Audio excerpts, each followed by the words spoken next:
Have you ever heard a sound you couldn't explain? A bump in the night? A whisper on the wind? For the Gruber family, living on their isolated German farm, Hinterkaifeck, those sounds became a living nightmare. It all started in the winter of 1922. The patriarch, Andreas Gruber, always swore he heard things others didn't. But this was different. He found a single set of footprints in the fresh snow, leading from the dense woods directly to the wall of his barn. What was unsettling wasn't the presence of the tracks, but their absence. There were no tracks leading away.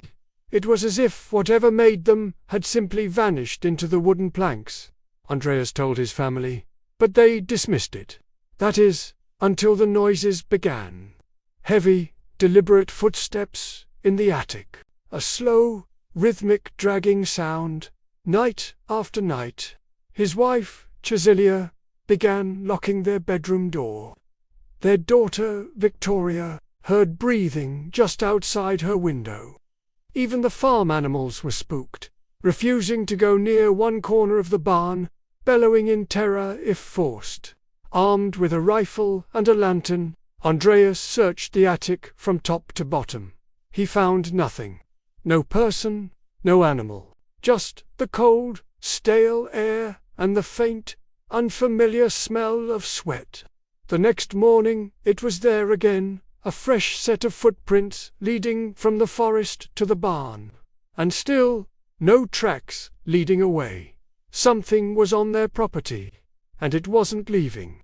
One evening, as a blizzard raged outside, the footsteps returned. This time on the roof. Slow, measured pacing. 5 steps, a pause, 4 more. It felt like the thing outside was listening, waiting. Finally, Andreas couldn't take it anymore. He stormed out into the swirling snow, rifle in hand, shouting into the wind, "Show yourself!" Inside, Victoria clutched her children, trying to calm their fears. The footsteps on the roof stopped. For a moment, there was a horrifying, absolute stillness. Then, a soft tap on the window. Through the frost, they could just make out the dark shape of a head and shoulders, standing perfectly still, watching. When Andreas returned, cold and furious, no one spoke of what they'd seen. But the next morning, the intruder left a message. An old, unfamiliar diary was sitting on Andreas's pillow. Inside, in a shaky, distorted handwriting, were detailed notes of the family's daily routines, when they woke up, who fed the animals, what time the children went to sleep. On the very last page, a single, chilling word was written, "Tonight." Why didn't they run? Was it pride? Fear? Or a paralyzing denial? We'll never know, but they stayed. That final night, the house itself seemed to hold its breath. And then, around midnight, the barn door crashed open.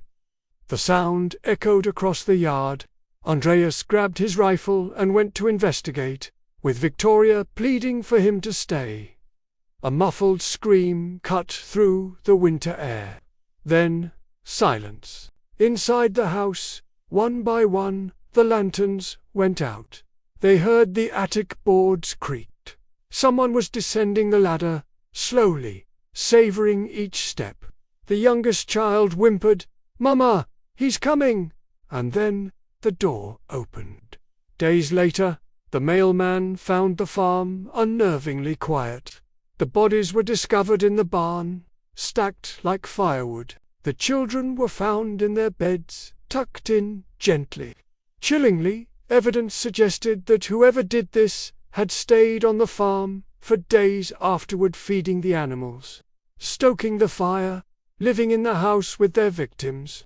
Police scoured the area for clues, but they only found one set of tracks. The same set Andreas had seen. Footprints leading from the woods to the barn, and no tracks leading away. It's as if the horror that visited Hinterkaifeck never truly left. As if it's still out there, walking through the snow, just waiting for another door to be left unlocked. Thanks for watching. If you're fascinated by mysteries that defy explanation, make sure to subscribe for more stories from the shadows.